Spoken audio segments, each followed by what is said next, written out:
Well, welcome along to episode 43 of the All Things Leeds podcast. I'm NkGhTg, and joining me in the studio is, as always, my co-host, Charles Foster. Hello. Hi, mate. You alright? Yeah, not bad, not bad. How are you? Yeah, I'm okay. Been swimming today, so Have you? feel a bit more refreshed than I usually do. Nice. He says that as he rubs his tired eyes. Yeah, I'm always tired nowadays because it's always dark. It's really, I hate it. You wake up and it's dark, and about 4 o'clock it's pitch black. You go to work, come home in the dark. Yeah. Go just don't see daylight. Go to uni, come home in the dark. You just don't see daylight anymore. It's so annoying this time of the year.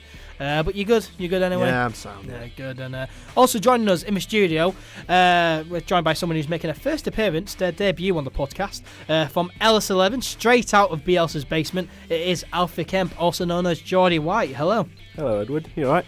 Not bad. Do not call me Edward, please. Sorry, mate. Call me Ed. Sorry, just trying to make things a bit more formal. Nah, call me Ed. Call me Ed, mate. Yeah, alright? Everyone in the chat, call him Edward. Yeah. No, please don't.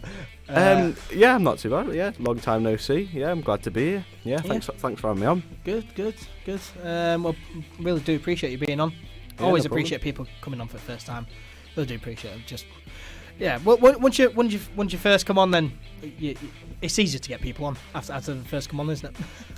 Yeah, it's just easy to convince people because you tell them, oh, you want to come on my podcast? And they always go, oh, I don't really know if it'll be all right. And then they come on first time. It's like, oh, that was fine. I'll just come on next time. Yeah, we always leave a good impression, I think. Yeah. I think that's it. Well, there's plenty to talk about in this episode. We'll, of course, discuss Leeds United's 2-1 win over Blackburn Rovers at Elland Road last Saturday as Leeds United go into the international break 5 games unbeaten.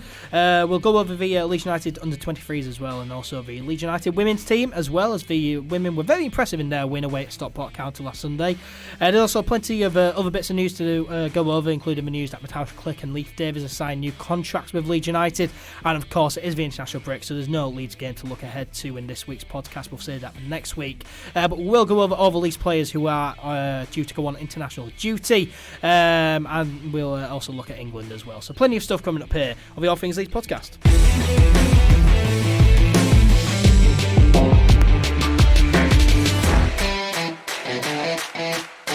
Well, more formal welcome to our guest in the studio, Alfie. And Alfie, as we like to do here on the All Things Leeds podcast, whenever someone is coming on to make their debut, we like to get to know a bit more about them and how their story supporting Leeds United all started. So, when did you start supporting Leeds United? Where did your journey start? Do you remember your first game? Yeah, I've been supporting Leeds, I'd probably say, for about 14 years. My dad's from Leeds, supported Leeds all his life, and then moved it to Newcastle, and that's where I'm born and bred. So he kind of lured me away from the attraction of the Magpies, if you like. First game I think was Cardiff at home, December 2005. I remember having a minute's applause for Billy Bremner. I also remember being at a rainy, grey day. Being a rubbish game and losing 1-0, so kind of set the tone for the next decade and a half, I guess. Absolutely. Yeah, absolutely. I don't think I have a first game. I don't remember my exact first game. All I know is that it was probably in League One and we probably lost against some really crap team. Yeah, mine was 3-0 loss at home to Swindon in League One. Yeah. So yeah, that, again, set me up for 15 years of misery. Yeah, exactly. Yeah, I don't remember my first game at all, really. I really don't. But you almost became a Newcastle fan. I guess you could say almost, in the fact that if my dad hadn't been a football fan, I probably would have ended up being a Newcastle fan, just because all my mates are Newcastle fans, and obviously it's one of those places where, you know, you're born there and you don't really have much choice. It's not like London or Manchester where you could essentially support one of any number of clubs. It's sort of you support Newcastle or not, but. I wouldn't have it. I don't know. You can support Borough or Sunderland or Darlow, mate. Nah, not in Newcastle. Not in Newcastle. It's too far down. Nah, I don't want to support those shitholes. Well, no. It's I'm obviously Newcastle fans have probably had a more enjoyable time in the time that I've been a Leeds fan, probably. but I wouldn't support anyone Over the else. course of the history, though, they've not won anything in Newcastle. Well, at least Leeds have won some stuff. Yeah. There's not many Newcastle fans alive who can remember them winning a trophy. Put it that way. That's very, very true. What would you say your best or biggest moment is supporting Leeds United? What sticks out to you the most? It's quite a hard moment to pick. Really, there's very few great moments in the last 14 years, isn't there? Ain't that the truth? Indeed. But I would put it down to the games that I've actually been at. So I was at the game where we beat Bristol Rovers to get promoted from League One. Nice. That was a really good day. I remember that very fondly. That was just a perfect day, wasn't it? It was a lovely day. Sun was shining. Went 1-0 down. Came back to win. It was just a perfect day. And Mad Max getting sent off. of course, yeah. It was just a typical. If you were going to describe a game as Leeds, it would be that, wouldn't it? Just. Although we did get promoted in the end, so yeah, probably we not. did, yeah, but you know, like. Do you remember hearing that story from Simon Grayson when he was saying, like, basically at half time we're down to 10 men and we're looking really dodgy, looking like we might 1-0 down, and he went and started talking to the Bristol Rovers right back in the tunnel, saying if Leeds lose this and we don't get promoted, good luck getting out of the stadium. Just got in his head completely and ruined it. Is that the guy who got Max Gradle sent off? I don't know if he's got sent off, but he's obviously part of the team. Yeah. Yeah, he might have got in his head that much. And let's be honest, they did bottle it second half. Yeah, they did. Entirely. I mean, they went 1-0 ahead early on, didn't they? And then of course, us with 10 men, Howson scored a screamer, and Beckford, of course, scored that goal. Becky almost scored. Yeah. You what? Courtesy of the keeper, wasn't it? I remember watching it back He just quite a few years later. He lobbed it. It was the right back, wasn't it? The right back just turned his back. Didn't look bothered. Someone nicked in front of it, got it. I think was it Bradley Johnson who got it? Yeah, I think it was. I thought he threw it, and then Bradley Johnson jumped up and it hit his head, and then it just fell perfectly. No, it was it was. Johnson just kind of saw it, went, oh, well, Ryback's not going to get it, well, I'm going to have it. The only time in his career that Johnson ever actually looked bothered to win a ball, got it, lobbed it in, and then it somehow... What was funny about that goal was, as Beckford scored it, Bradley Johnson had just already assumed he'd scored it and started running off into the crowd. Yeah. Going mental. Yeah. It's crazy to think that that's almost 10 years ago. That happened. I think it is 10 years next year. Yeah. 2020, yeah. Which is just absolutely mental. But yeah, fantastic memory. That's probably my highlight, supporting Leeds United getting promoted. Yeah, probably. I wasn't at that Bristol Rovers game though. Games that I have been to, though, I've been quite a lot of cup games. You know, we beat Spurs in the FA Cup a few times. Quite like those. But yeah, certainly the League One promotion probably the highlight, supporting Leeds, even though I wasn't at that Bristol Rovers game. But Alfie, thoughts on the season so far, and Marcelo Bielsa? Yeah, it's a weird one. I'm not entirely convinced by this season as much as I was last year, and I think that's probably because of the fact that it was the element of surprise last year, wasn't it? We were coming from being totally useless, and then it was like, where on earth has this come from? But I think we look a lot more pragmatic this season. I think we look like we've got our game management down. We're grinding out results, and obviously we're actually better off in terms of points now than we were at this point last season. Yeah. So I think we've probably got a better chance at promotion this season because I think we've got a better squad. I think a better understanding. We've got more players, how to play the system. I think Tony Mowbray said we had a weaker squad. I think he was quite saying he's a weaker squad this year. I think a lot of people have said stuff like that, though, and then it's kind of like getting into your head a little bit. But I think in terms of, like, we had a lot of players last season who, outside of the first 11, didn't know how to play in the squad, didn't know how to play the Bielsa system. But I feel like now we've got most people have got a season under their belts. Even like the academy players know how to fit into that system. So I think it's been okay so far, but I'm going to judge it in May. I mean, we're 1 point better off than we were at this point last year. Yeah. Although we were top of the league at this point last year. Yeah, which don't make any sense. I'm quite optimistic about this season. I must admit. I think it's the expectation, isn't it? Because last season we weren't really going. We just come off the back of a season where we finished 13th. We weren't really expecting much. Marcelo Bielsa comes in. Yes, he's got a good CV, but we don't really know much about him. That last friendly game wasn't really too convincing. That 1-0 win over Las Palmas at home. But then we just surprised everyone and rocked rocked the division. Now it's expectations, and it's hope that kills you, really, isn't it? But I'm quite optimistic about this season. It definitely is the hope that kills you. Yeah, it really is. But Alfie, you do a lot of presenting on the Ellis 11 YouTube channel. Of course, I'm a contributor to that as well. Hopefully, when I see you all you newcomers. But he says patronising. Yeah. Cheers for that, Ed. Thanks. How did working on Ellis 11 come about for you? It came out almost completely by chance, actually, because I've been a sort of a listener to the podcast and a occasional watcher of the YouTube channel for the past year and a bit. And then about a month ago, one of my mates started doing some editing and camera work for LS11. Connor. Yeah, Connor. Yeah, shout out to him, the real man behind Bielsa's basement. Yeah.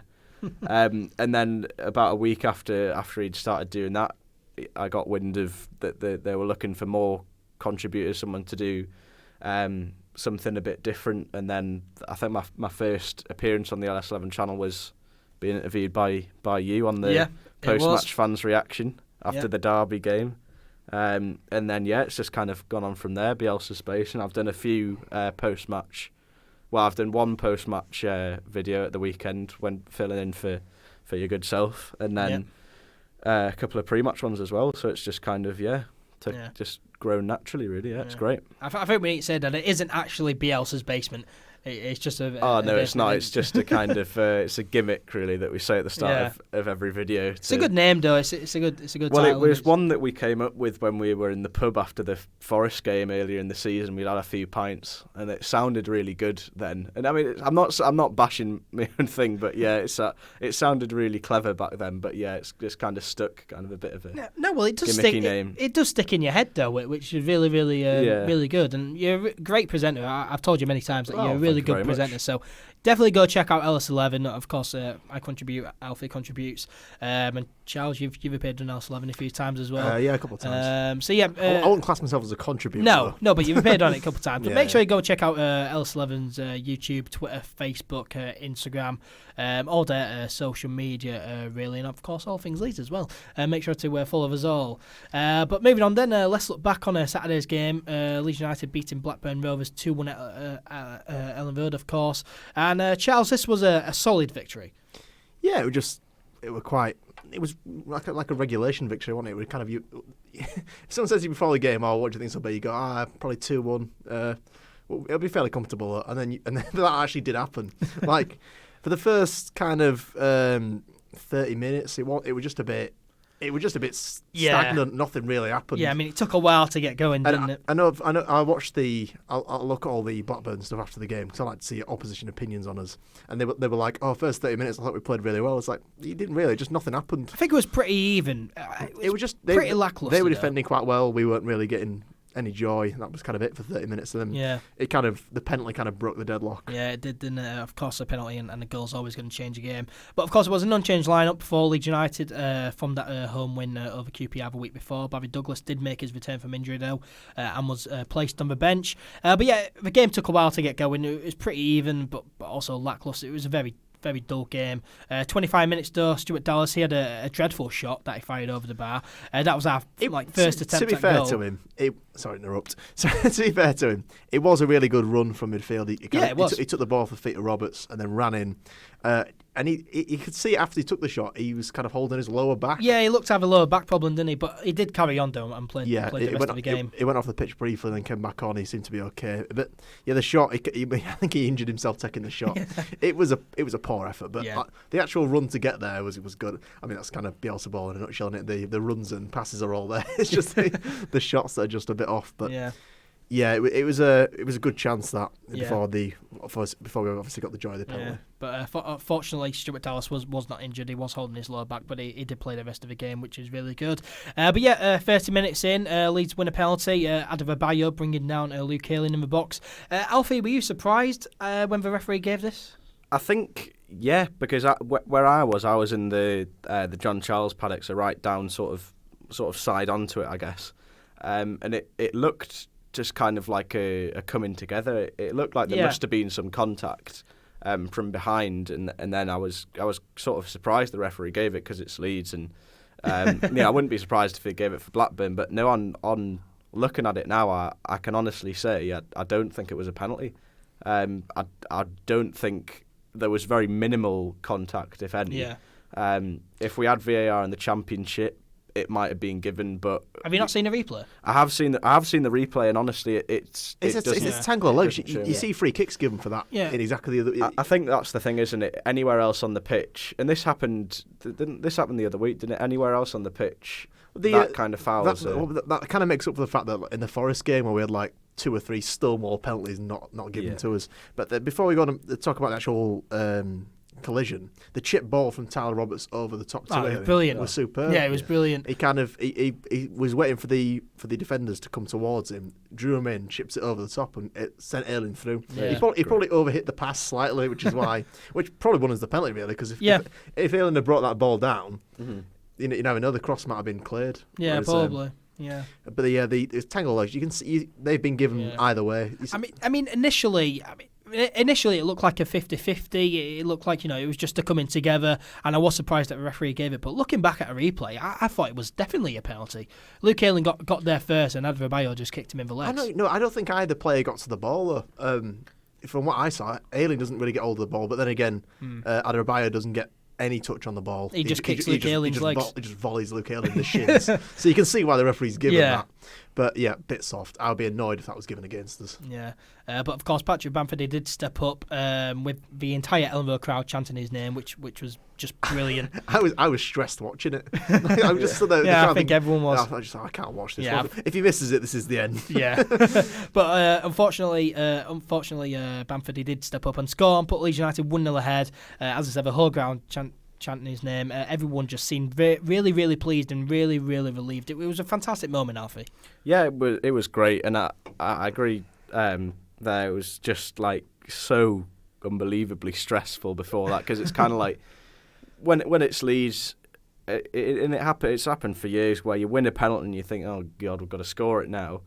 And obviously Bamford's not got the best of records, especially taking penalties for Leeds. And there was quite a few people around me who were just facing me, as in like I was looking at the pitch and they were looking back at me because I couldn't watch it. So absolutely delighted for him, because he really, really needed it. And you know, it's like no goal in 10 or that was his first goal in 11 games since that 3-0 win away at Stoke. That was his first goal at Elland Road all season, so he really, really needed that. I'm really, really pleased for him. It was a fantastic moment. Everyone chanting his name. The players looked really pleased for him.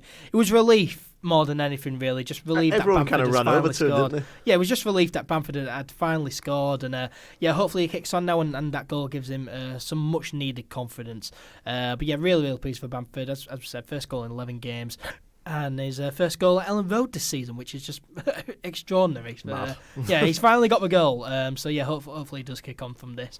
But yeah, really, really pleased for Bamford. And that of course, put us 1-0 ahead. And then 5 minutes later, we got 2-0 ahead. Calvin Phillips with a brilliant crossfield ball to Patrick Bamford. It was a really, really brilliant ball. Bamford, really good first touch, laid it off to Jack Harrison, who eventually scores. The ball hit the inside of the right post and then bounced into the back of the net. But yeah, Charles, this was a brilliant goal. Yeah, I again, friend of the podcast, Leeds United Mad Kev Markey, he retweeted an article that a Blackburn commentator had written.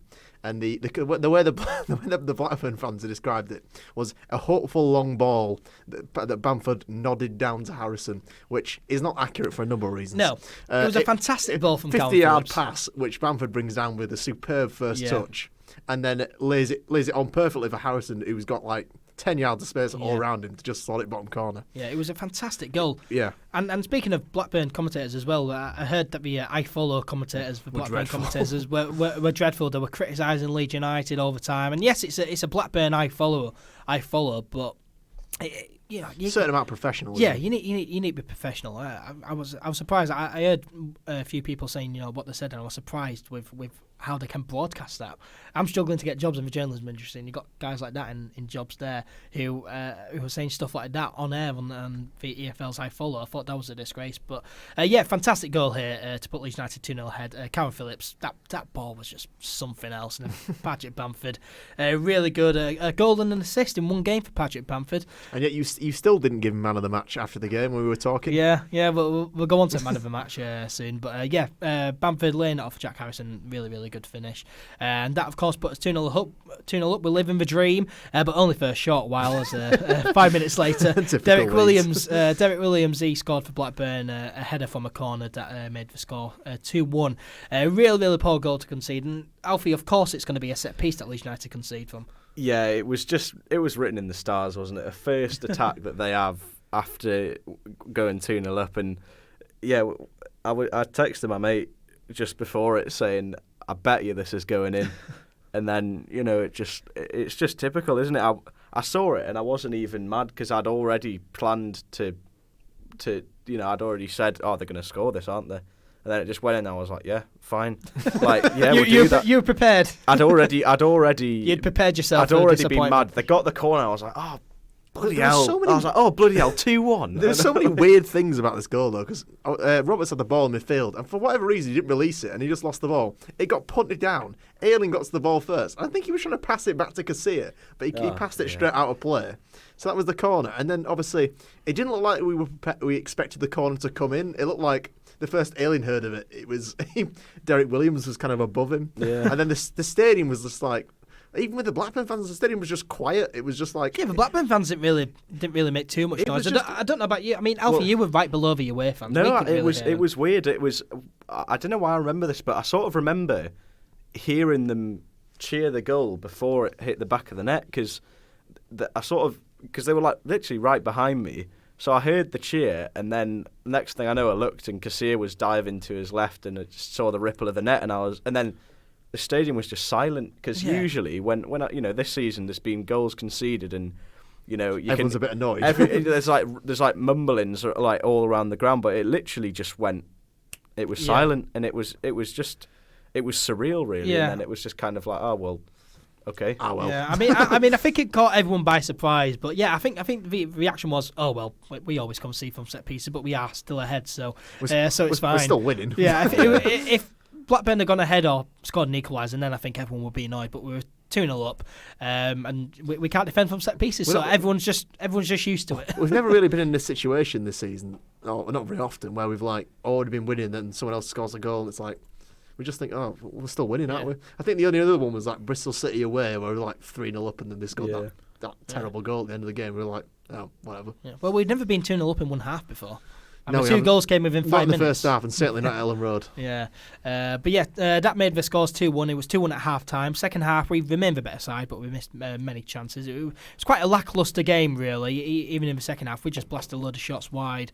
70 minutes, though, Liam Cooper, he was replaced by Gaetano Bavardi after he limped off with what was announced later as a groin problem, so he'll be out for a few weeks. Hopefully it's not too long. We do need Liam Cooper. He is our captain, of course, hopefully he does recover well and quickly.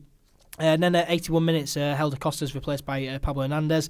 Alfie, what are your thoughts on Helder Costa? Because I'm still yet to be convinced by him.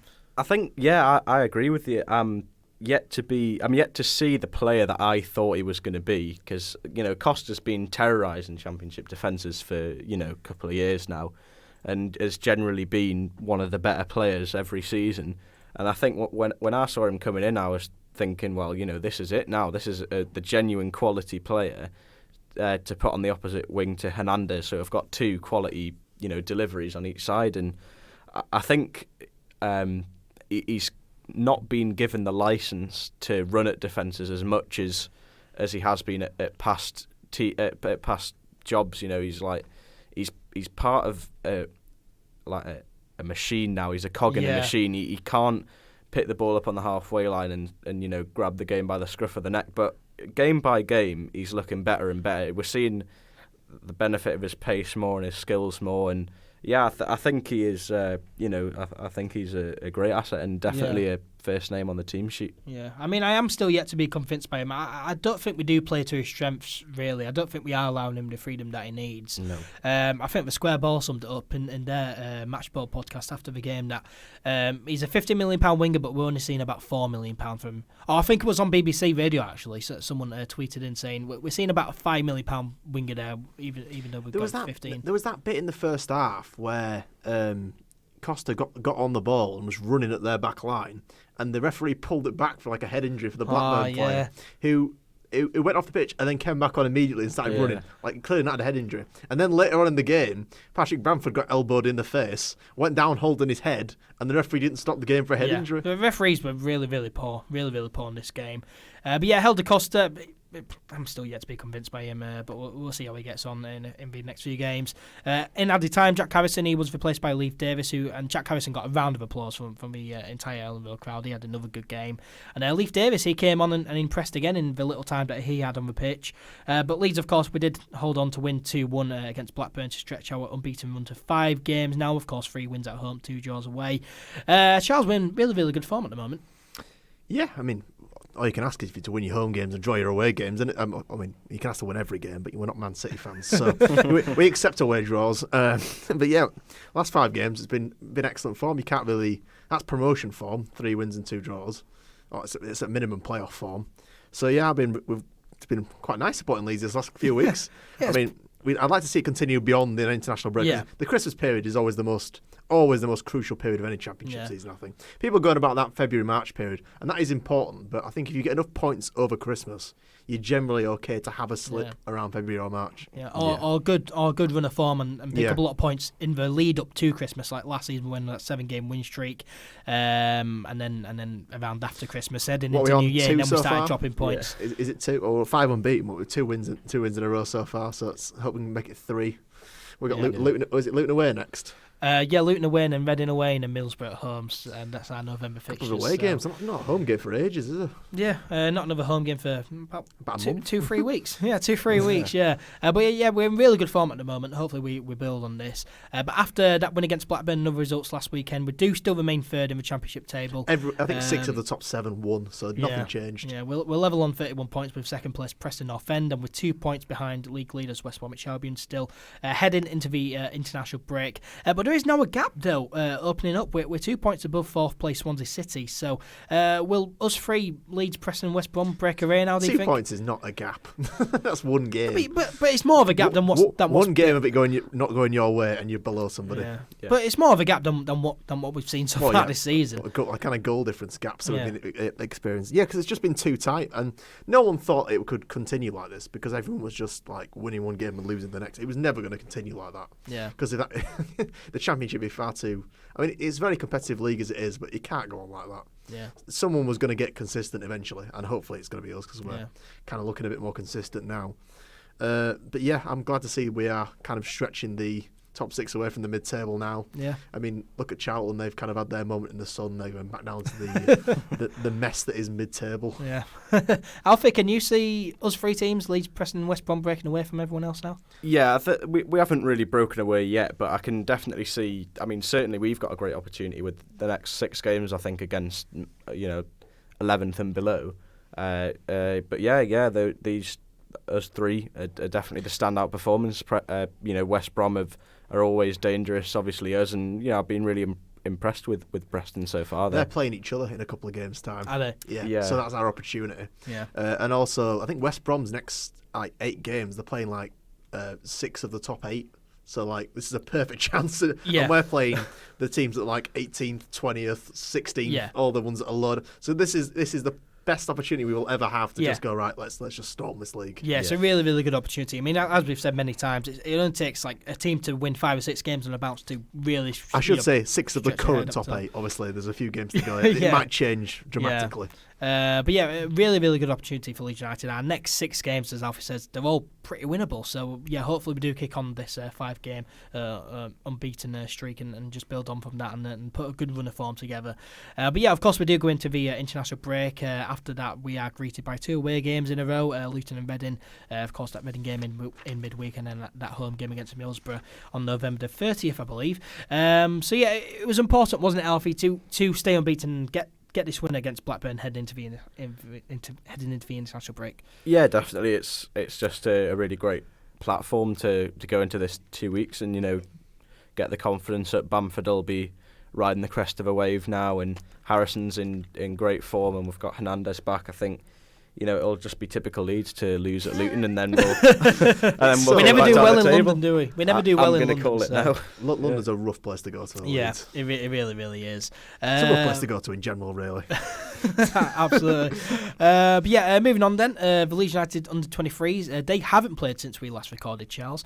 But at the time that we're recording now on this Wednesday night, the Leeds United under-23s will be playing against Derby County away at Loughborough University, which I almost went to, in the Premier League Cup. So so good luck to the Leeds United under-23s there. But the Leeds United, we have been drawn against Hull City in the third round of the FA Youth Cup. We played at Elland Road. Yeah, it's going to take place at Elland Road Thursday the 5th of December.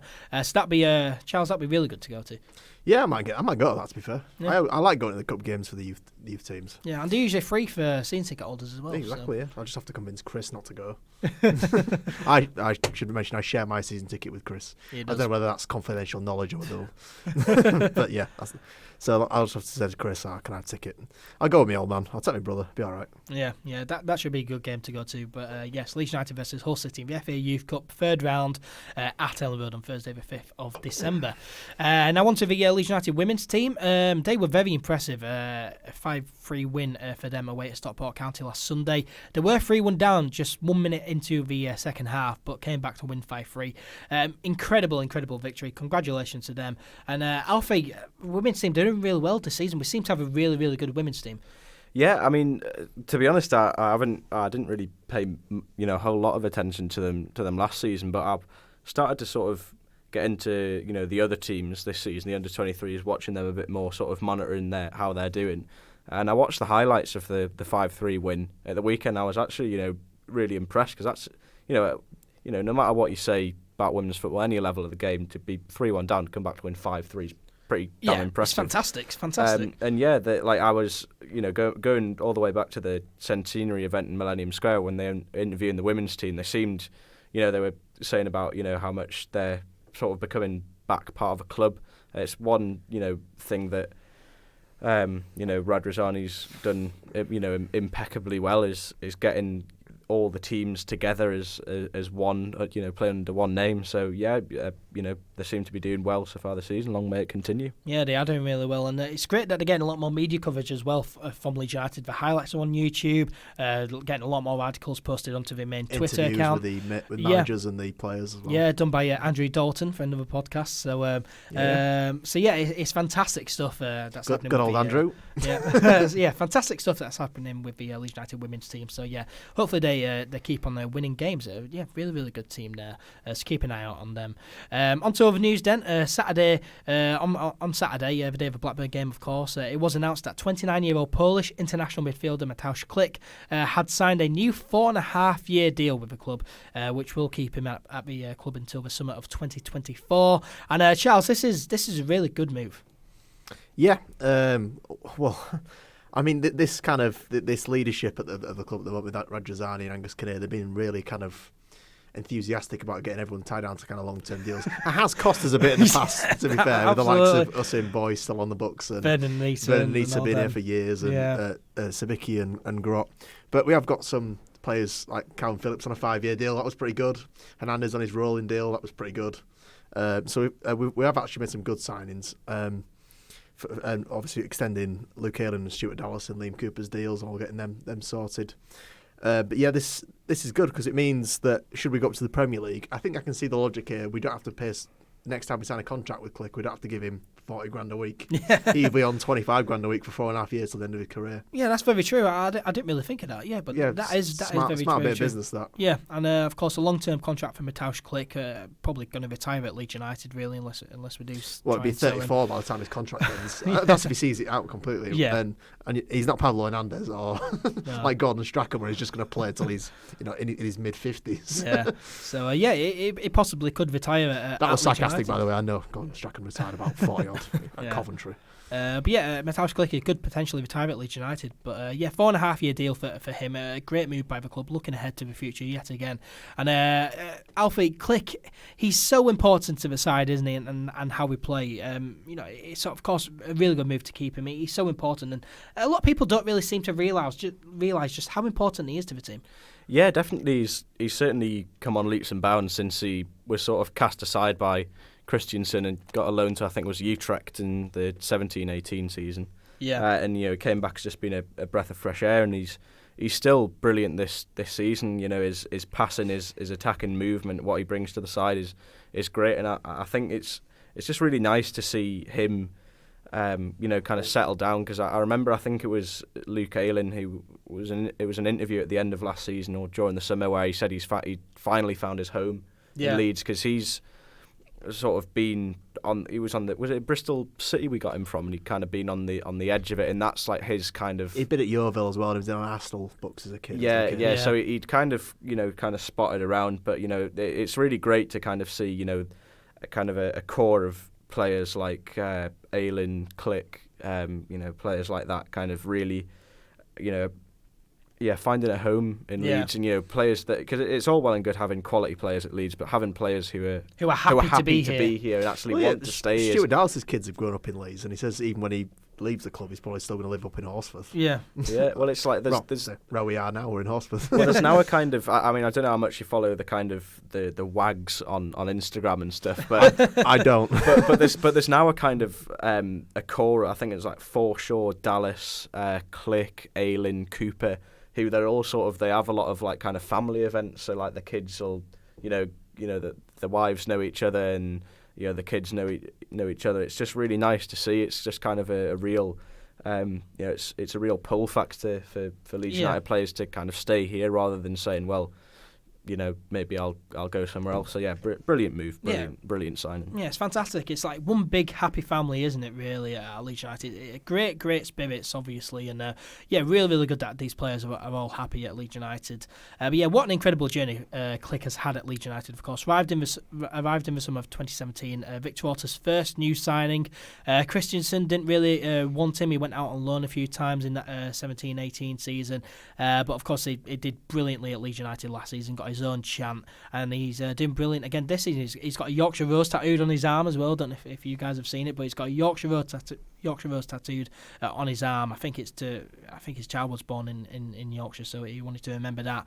But yeah, brilliant, absolutely brilliant move by the club. So yeah, Mateusz Klich, 29-year-old Polish international midfielder, signed a new 4.5-year deal at Leeds United.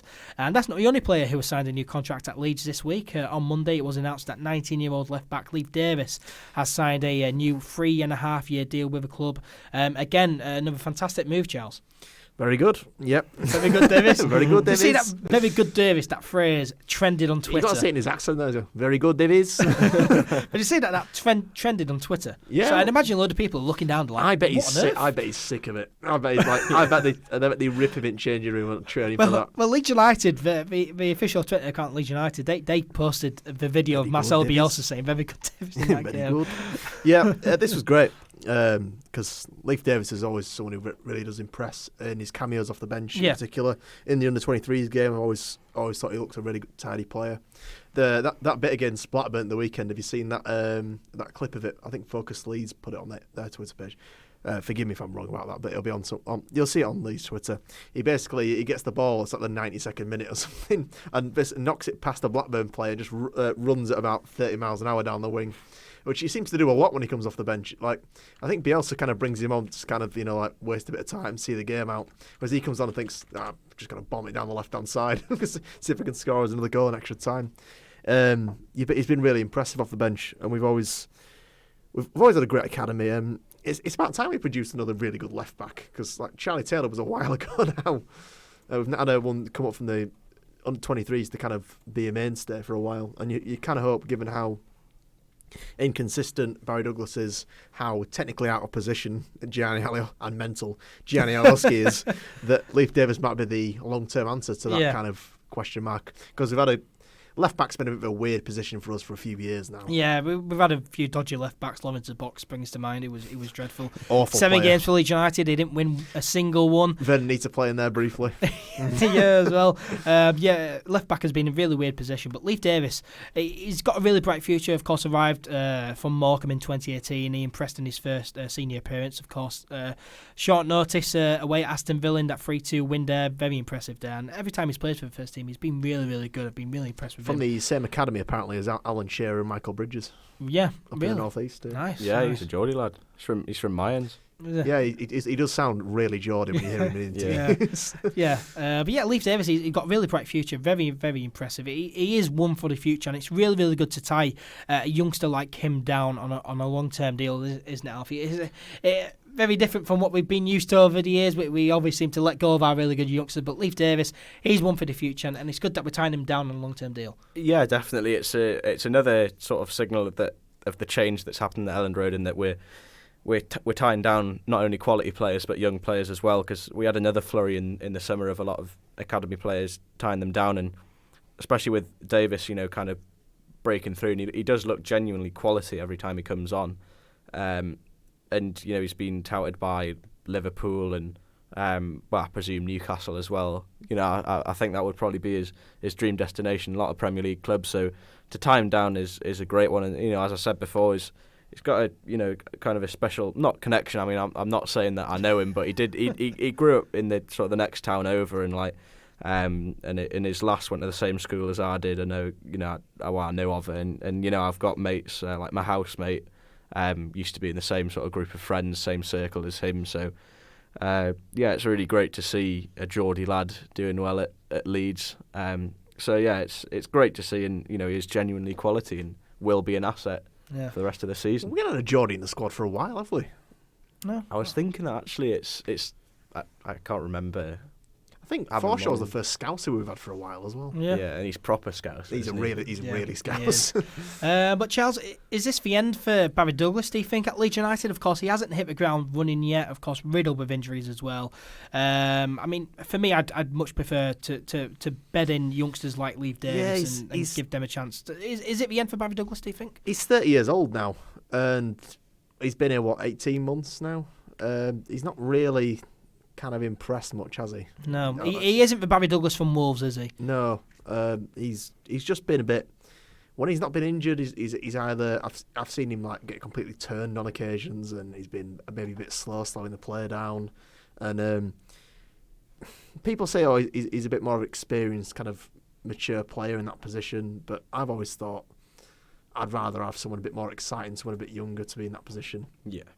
And I think the likes of Alioski's a bit younger than him, but he's got a great engine. Leif Davis has got a lot of pace, great engine. Becoming a much better defender as well. He's reading the game much better than he did a couple of seasons ago. Well, last season. Not a couple of seasons ago, last season. He can really, obviously, because Cor Brown's training him to be a kind of a centre-back as well. He only plays centre-back in a back three, not in a back two. And obviously not in a back four. Yeah. I'm going to say back two there. That'd be an ambitious formation. But yeah, you can see that he's kind of learning the trade of being a kind of an all-rounder defender, proper Bielsa defender, a ball-playing, attacking defender, if that makes sense, which I hope it does. Yeah, I think this is probably the end for Barry Douglas. I don't want to say he'll never play for us again, because I think there'll be cup games, there'll be time where people are injured, but I think as a consistent mainstay at left back, I think that period of time for him to be there is over. Yeah, I mean we've seen it in recent weeks. Leif Davis has been coming off the bench instead of Barry Douglas at the weekend. Barry Douglas on the bench, he didn't come off. Instead, Leif Davis came off the bench and played. So it's an interesting one. But Leif Davis tied down to a long-term contract, 3.5-year deal for him there, and Mateusz Klich as well, a long-term contract for him. So really, really good moves by Leeds United. Just some quick bits of news then to go over. Kiko saying Leeds United have been granted extra time to respond to the FA over the racism allegations. He was due to respond on Tuesday the 12th of November, but that is now on Wednesday the 27th of November. This is just going to keep on rumbling on, so keep an eye out on it. And finally, tickets for Leeds United's game away at Huddersfield Town on Saturday the 7th of December will go on sale at 10:30am this Monday, allocated via the away attendance tracker, unfortunately, as there's only 2,300 tickets up for grabs. Really, really unfortunate this, because I was hoping to try and grab a ticket. It would have been a really, really good one to go to. I'd have loved to go on this away day. But I thought it would have got a bigger allocation. We just don't have enough time or money to go to enough away games to get the away track. It's just a fact of life, isn't it? They cost like 30-40 quid. Yeah, well, people have been building them up over many, many years.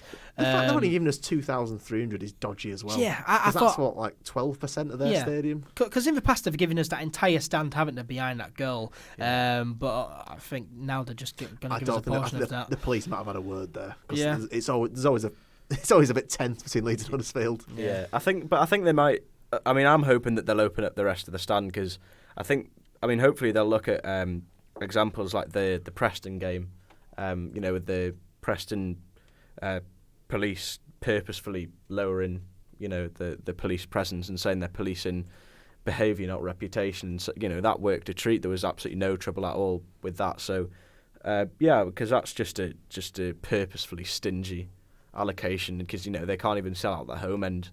It's really it's petty. I think it's really petty when clubs do that. Just small club mentality, isn't it? Really well, it absolutely is because no matter how big the stadium is, how many times being in the Premier League, they are still a very small club with a very disengaged and very dispassionate fan base who have to use clappers to make an atmosphere and drums. Drums. It's just I really hate it. It gives me a migraine. The England band gives me a migraine every time I watch the game. I think they'll expand it, and I hope to go to my second ever away game. Yeah, I hope that to do it. You had a bit of one before. I went to Wigan this season. That was my first ever away game. Yeah, nice. Yeah, but I do hope that they extend the away allocation, or otherwise there's going to be a lot of Leeds United fans in the home end, I think. Oh, absolutely. But before we move on, just an update on the Leeds United under 23s. Just an update on the Leeds United under 23s. They are currently 2-0 down after 19 minutes away at Derby County. So unless there's going to be an excellent comeback, then I think we've probably lost this one. I'm watching the game now, and Derby County just keep on attacking. So 2-0 down after 20 minutes for Leeds United under 23s away at Derby County in the Premier League Cup. So it doesn't look good right now. Let's just say never know. We'll move on. Then. Of course, it is now the international break, so there's no Leeds United game to look ahead to this week. We'll save that for next week. But plenty of Leeds United players will be going on international duty. So let's run over all these. So Stuart Dallas is in the Northern Ireland squad for their two very important games in Group C of the Euro 2020 qualifiers. One of those games is at home to Netherlands and the other is away at Germany. Northern Ireland are currently 3 points behind Netherlands and Germany, who occupy the top two spots with 15 points. So good luck to Northern Ireland and Stuart Dallas. Hopefully they do very good. It'll be really, really nice to see Northern Ireland in the Euros. During the last Euros, fantastic videos of all the fans out there celebrating. It was very entertaining. So good luck to them there. Mateusz Klich, he's been called up to the Poland squad for their two Euro 2020 qualifiers in Group G. They are away at Israel and then at home against Slovenia. And just 4 points from those two games will guarantee a place at Euro 2020 for Poland. Tyler Roberts, he is in the Wales squad for their games against Azerbaijan away and Hungary at home. Both in Euro 2020 qualifiers as well in Group E. So good luck to Wales there. And Mateusz Bogusz, he's in Poland's under 21 squad for their away game against Bulgaria under 21s and then Montenegro under 21s.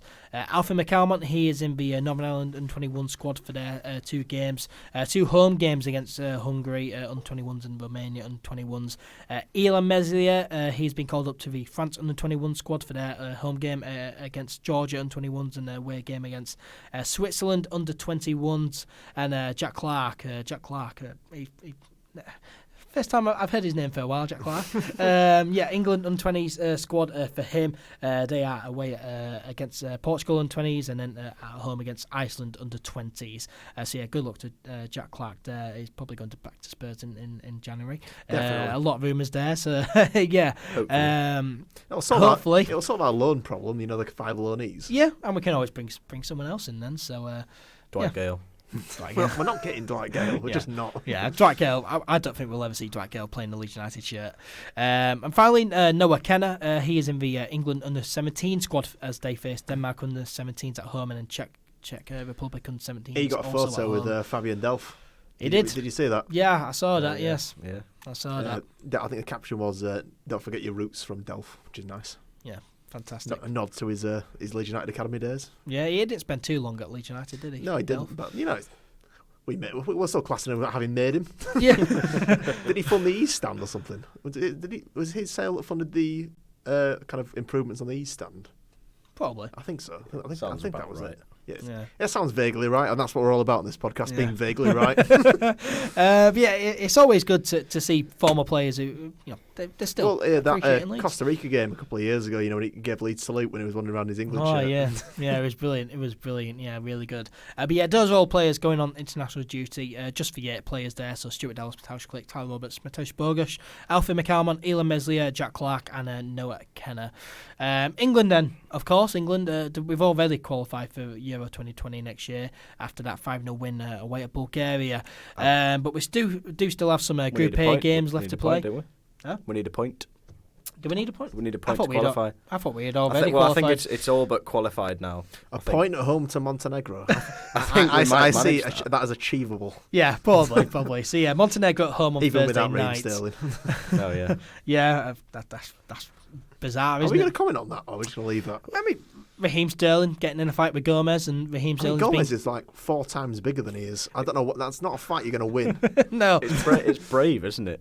Yeah, it's very brave. Yeah, and Gareth Southgate, of course, kicking Raheem Sterling out of the England squad. I think Sterling was just a bit angry at the fact that they essentially lost the league title in that game, and then I think he was obviously still a bit annoyed when he went into England training. It's kind of been blown out of proportion by the press, though. Like some of them accused him of like scratching Gomez's face because Gomez has a scratch on his face. It's like there's not been any. I don't think he would have done that. No. But I've loved seeing all the memes.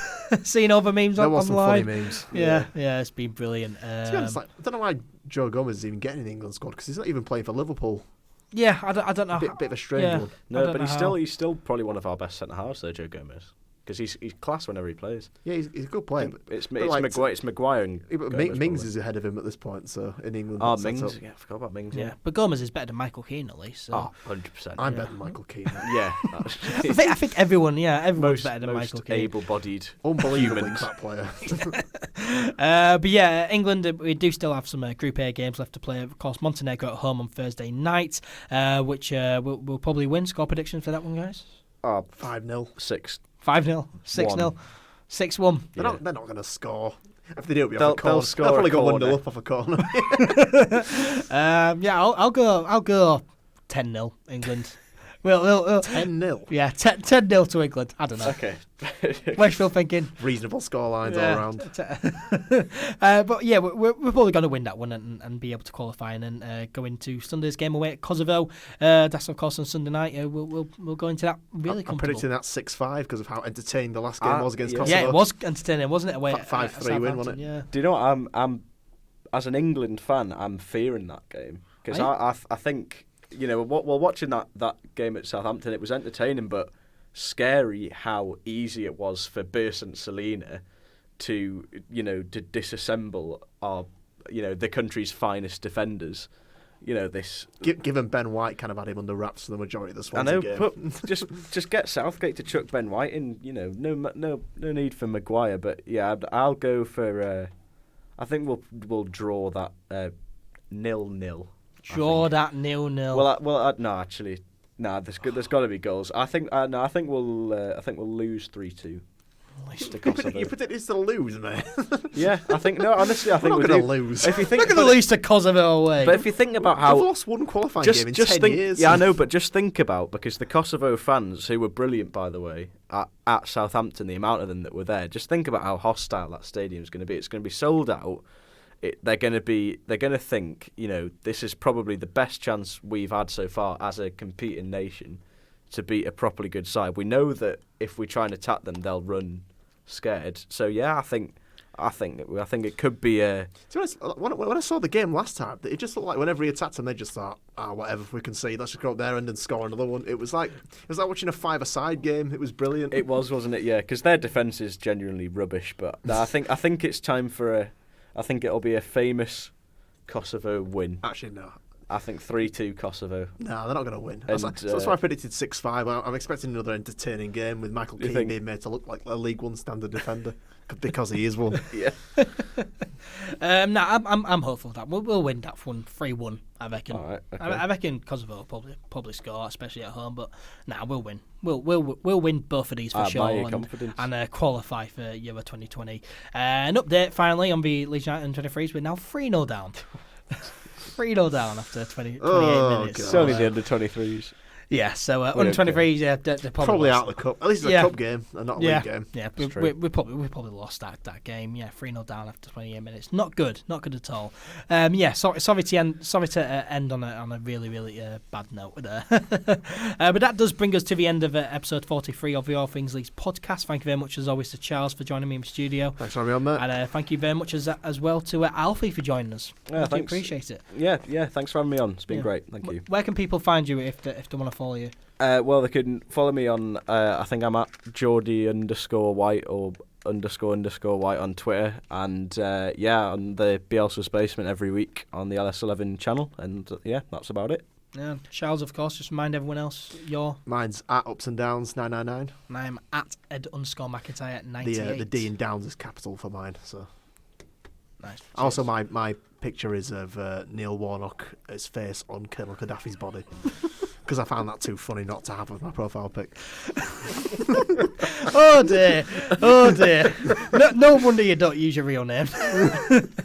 Finally I do just want to shout out a few people this week on Twitter. So past few weeks has been really down for me, especially with the All Things Leeds side. But a tweet from Stephen Elliott on Twitter said basically listed off all the podcasts that I listened to. All Things Leeds wasn't on there despite him following the All Things Leeds channel. So that tells me where the problem is on Twitter. But a few people replying to that, mentioning All Things Leeds, saying this is a good podcast. So thank you very much to Chris Murgatroyd, James C. Milford, David Caraco Forest, and also at HR something. He got a very long name. It says, and then I saw his face. Now I'm a Bielsa.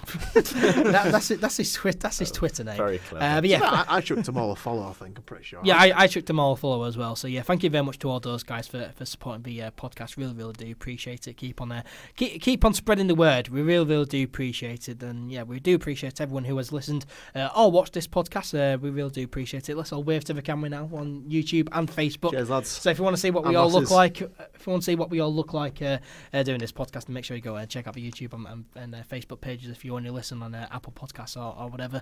Thank you very much to everyone who has listened or watched. We really do appreciate it. If you enjoyed them, why not subscribe or follow? Give us a 5-star rating on Apple Podcasts if you're listening on there. Share the podcast around as well. Make sure to follow All Things Leeds on social media, on Facebook, Twitter and Instagram.